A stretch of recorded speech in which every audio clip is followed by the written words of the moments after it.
పెద్దగా లెంతీగా మాట్లాడుతున్నానేమో అని నాకు కూడా అనిపిస్తుంది, కానీ నేను మీకోసం ఎస్పెషల్లీ నేను ట్రైన్ అవుతాను ఫాస్ట్గా చెప్పేసేయడానికి. సరే, ఈ 4 పిల్లర్స్ అయితే చాలా ఇంపార్టెంట్ అని అయితే మాట్లాడుకుందాం. ఇంత లావ్ అయితే నేను లేను. అసలు నాకు అప్పుడప్పుడు అనిపిస్తుంది, ఇది నా బాడీ కాదు, నేను కాదు, ఇలా అయిపోయాను ఏంటి అని అనిపిస్తుంది అనమాట.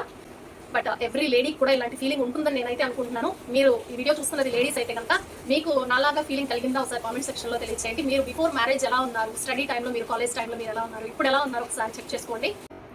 హాయ్, హలో, నమస్తే, welcome back to my channel TV21 the better choice. నేను మీ పుష్ప.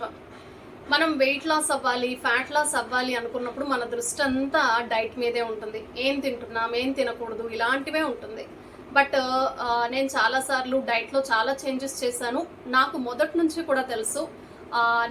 మీరు నా స్టార్టింగ్ వీడియోస్ కూడా చూడండి. నాది 4 పిల్లర్ మెథడ్ అండి. 4 పిల్లర్ మెథడ్లో ఫస్ట్ వచ్చి సరైన డైట్ చాలా ఇంపార్టెంట్, అలాగే ఎక్సర్సైజ్ చాలా ఇంపార్టెంట్, మెడిటేషన్ చాలా ఇంపార్టెంట్, 4th పిల్లర్ వచ్చి సప్లిమెంటేషన్ అనేది కూడా చాలా ఇంపార్టెంట్.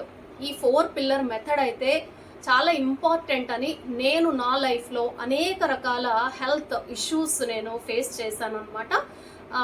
ఎనీమిక్ దగ్గర నుంచి బోలెడన్ని చిన్న చిన్న ప్రాబ్లమ్స్, అవి చాలా పెద్దగా అయ్యి అసలు బెడ్లో 1 month లేవలేని పరిస్థితుల్లో, back pain, severe back pain వల్ల అయితే నేను సఫర్ అవ్వడం జరిగింది. నాకు తెలుసు హెల్త్ ఎంత ఇంపార్టెంటో. మనం అనారోగ్యం పాలైపోతే మన పరిస్థితి ఎలా ఉంటుంది, కుటుంబ సభ్యులు మనతో ఎలా ఉంటారు, అసలు మన ఫిజికల్ మెంటల్ ఎబిలిటీ ఎలా ఉంటుంది, మనం సోషల్గా కలిసే విధానం ఎలా ఉంటుంది, అన్నీ నాకు తెలుసు అండి. ఈ ప్రాబ్లమ్స్ అన్నీ, మనం జాబ్ కూడా సరిగ్గా చేయలేము, ఫైనాన్షియల్లీ డిఫికల్టీస్ వస్తాయన్నమాట.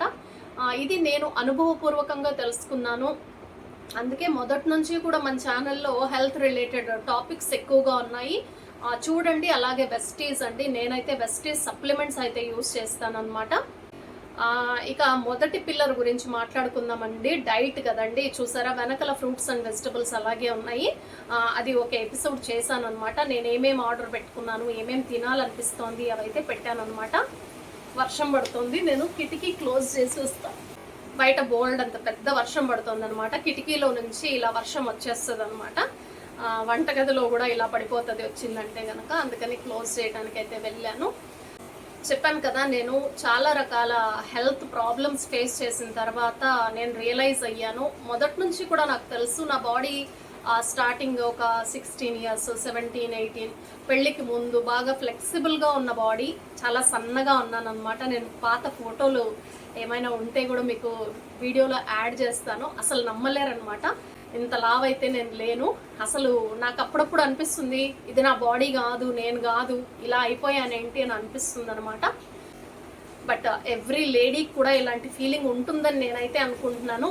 మీరు ఈ వీడియో చూస్తున్నది లేడీస్ అయితే కనుక మీకు నాలాగా ఫీలింగ్ కలిగిందా ఒకసారి కామెంట్ సెక్షన్లో తెలియచేయండి. మీరు బిఫోర్ మ్యారేజ్ ఎలా ఉన్నారు, స్టడీ టైంలో, మీరు కాలేజ్ టైంలో మీరు ఎలా ఉన్నారు, ఇప్పుడు ఎలా ఉన్నారు ఒకసారి చెక్ చేసుకోండి. మనం అంతే ఫిట్నెస్తో ఉన్నామా లేదా అనేది చాలా ఇంపార్టెంట్ అండి.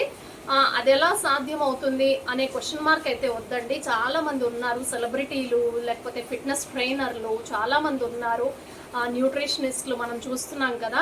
వాళ్ళ 50s, 60sలో కూడా వాళ్ళు 30, 35 లాగా కనిపించే డాక్టర్స్ మనకు ఉన్నారనమాట. చాలామంది ఉన్నారు.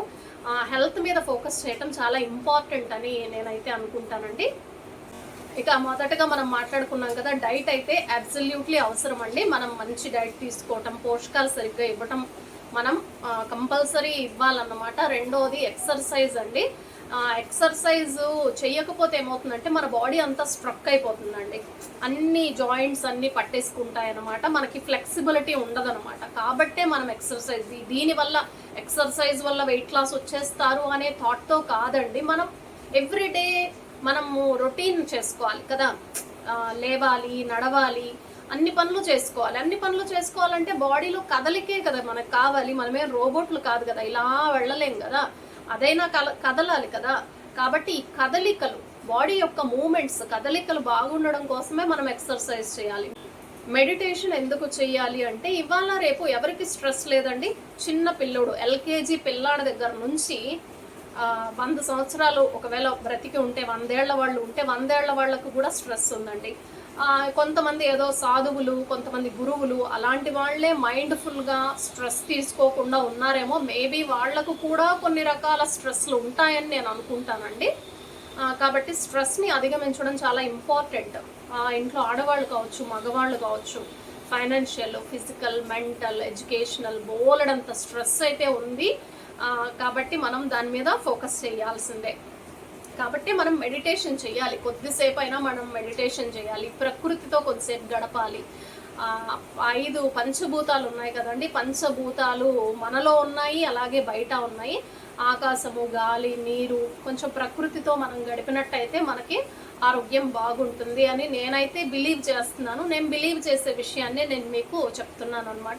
ఇక సప్లిమెంటేషన్ ఎందుకు అంటే చూడండి, ఒక 50 ఇయర్స్, 40 ఇయర్స్, 20 ఇయర్స్ బ్యాక్కి వెళ్ళి చూడండి, ఇప్పుడు చూడండి ఒకసారి ఫుడ్ ఐటమ్స్లో ఎంత కల్తీ ఉంది అనేది మనకు తెలుసండి. పాలు ఇప్పుడు నేను లాస్ట్ 25 ఇయర్స్ క్రితం, అంటే మేము చిన్న చిన్న పిల్లలుగా ఉన్నప్పుడు మాకు వేసే పాలు చాలా ప్యూర్గా ఉండేవండి. ఇప్పుడు పాలు అసలు ప్యూర్ కాదు.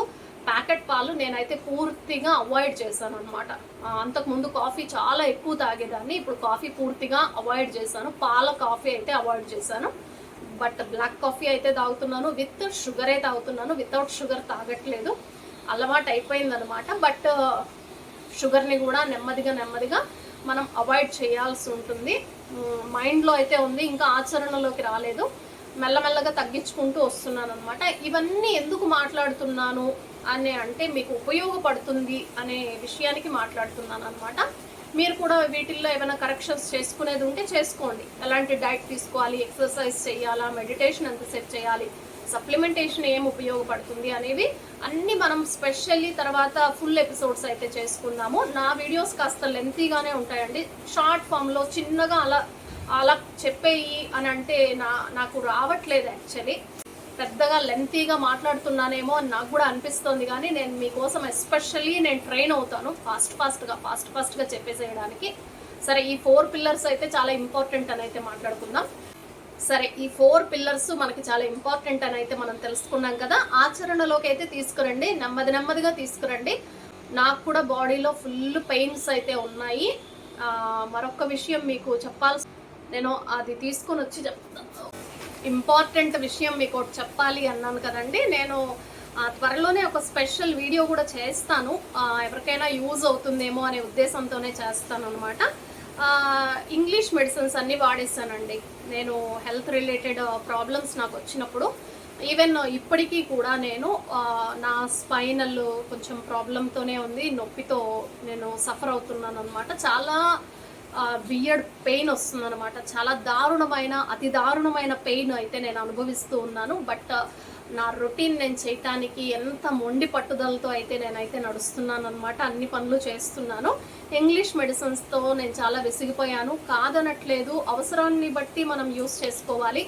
బట్ ఎక్కువ మెడికేషన్ తీసుకుంటున్నానేమో అని చెప్పి నేను స్టాప్ చేయడం జరిగింది. అంటే దాని యొక్క ఇంగ్లీష్ మెడిసిన్ యొక్క సైడ్ ఎఫెక్ట్స్ బోల్డన్ ఉంటాయి. ఎప్పుడు డ్రౌజీగా ఉండటం లాంటి వల్ల నేను విసిగిపోయాను అనమాట. చెడ్డమని చెప్పట్లేదండి, మంచి చెడు అన్నిట్లోనూ ఉంటుంది అనే విషయాన్ని మీరు గమనించండి. ఏది అన్ని నేను వ్యతిరేకించట్లేదు. ఇంగ్లీష్ మెడిసిన్ అవసరమైనప్పుడు తీసుకోవాల్సిందే. బట్ నేను స్టాప్ చేశాను ప్రస్తుతానికి. అట్లని పూర్తిగా స్టాప్ చేయలేం కదా. జ్వరం వస్తే వేసుకోవటమో, జలుబు వస్తే వేసుకోవటమో తప్పదనమాట. తర్వాత బిఫోర్ నేను చాలా ఏళ్ల క్రితం వచ్చి నేను ఆయుర్వేదం మెడిసిన్స్ కూడా నేను కొన్ని వాడి ఉన్నాను. అప్పుడు కొన్ని రకాల సమస్యలు ఉంటాయన్నమాట. ఓవర్ హీట్ అనేది ఒక సమస్య ఉంటుంది. ప్రస్తుతానికైతే నేను మీకు చూపిస్తాను. ప్రస్తుతానికి నేను ఈ మెడిసిన్ అయితే వాడుతున్నాను అనమాట. ఇదేంటి అంటే ఇది ప్యూర్గా హోమియోపతి అండి. ఒక డాక్టర్ అయితే ఉన్నారు మనకి హైదరాబాద్కి ఒక 30 కిలోమీటర్స్ దూరంలో ఒక డాక్టర్ అయితే ఉన్నారు. ఆయన ఫీజు అయితే ఏం తీసుకోరు, కానీ ఆయన ఈ మెడిసిన్ అంటే ఇది ఒక్కొక్క బాటిల్ 100 రూపీస్ అనమాట. ఇవి అయితే నేను వాడుతున్నాను అనమాట. ఇది చూసారా, ఇది రుమటాయిడ్కి, ఇది స్పైన్కి అనమాట. ఇది రుమటాయిడ్ తగ్గటానికి, ఇది స్పైనల్ ప్రాబ్లం తగ్గటానికి, ఇది సైనస్ అండ్ అస్థమా తగ్గటానికి అనమాట. సరే, ఈ మెడిసిన్ ఇది నేను ఫస్ట్ టైమే అనమాట ఆ డాక్టర్ దగ్గరికి వెళ్ళటం. ఒక ఫ్రెండ్ సజెషన్తో అయితే వెళ్ళాను. అలాగే వాళ్ళు తయారు చేసిన ఒక పెయిన్ రిలీఫ్ బామ్ అనమాట. ఇది కూడా 130 రూపీస్. అవి అయితే ఒక్కొక్కటి 100 రూపీస్ అనమాట. సరే నాకు కొంచెం బెటర్గా అయితే ఉందండి, కాదని చెప్పకూడదు కదా, మనకి రిజల్ట్ అయితే కనిపిస్తోంది. బట్ నాకు ఇంకా బ్యాక్ బోన్లో పెయిన్, కొద్దిగా మోకాళ్ళల్లో నొప్పి, అలాగే నెక్లో పెయిన్ అయితే ఉంది. మళ్ళీ డాక్టర్ గారిని కన్సల్ట్ చేయాలన్నమాట. ఇంకేమైనా మెడిసిన్ ఇస్తారా ఇది కాకుండా అనేది తెలుసుకోవాల్సింది. బట్ ఇది ఇంకా ఎన్నాళ్ళు వాడాలి, కొంచెం ఇంకా లాంగ్ టర్మ్లో వాడాలేమో నాకైతే తెలీదు. ఒక్కసారి అయితే వెళ్ళాను అనమాట, ఈ మెడిసిన్ అయితే తీసుకొచ్చాను. కొంచెం బెటర్గా ఉన్నప్పటికీ కూడా పూర్తిగా 100కి 100 తగ్గిపోలేదు. అలా ఎక్స్పెక్ట్ చేయడం కూడా తప్పు కదా అండి. చాలా ఏళ్ల నుంచి ఉన్న సమస్య ఇలా చిటికలో ఒక్క రోజులో పోవాలి అనుకోవడం కూడా కరెక్ట్ కాదు. కాబట్టి సరే వెయిట్ చేస్తున్నాను, మెడిసిన్స్ అయితే వాడుతూ ఉన్నాను. ఇది ప్రస్తుతానికి లెంతీ అయిపోతుంది కాబట్టి ఇక్కడతో నేను స్టాప్ చేస్తున్నాను. ఇవి నా ఆరోగ్యానికి సంబంధించి, నేను వాడుతున్న మెడిసిన్కి సంబంధించి, నేను బిలీవ్ చేసే పద్ధతుల గురించి నేను మీకైతే ఎక్స్ప్లెయిన్ చేయడం జరిగింది. నచ్చిన వాళ్ళు ఫాలో అవ్వచ్చు, ఫాలో అవ్వాలని రూల్ అయితే లేదు. మీ ఇష్టాన్ని మీరు ఫాలో అవ్వచ్చు. ఎవరికైనా ఉపయోగపడుతుందని ఈ వీడియో చేయడం అయితే జరుగుతుంది. ఈ వీడియో మీకు నచ్చినట్లయితే తప్పకుండా లైక్ చేయండి, షేర్ చేయండి, కామెంట్ చేయండి, సబ్స్క్రైబ్ చేయడం అస్సలు మర్చిపోకండి. TV21 the better choice. నేను మీ పుష్ప.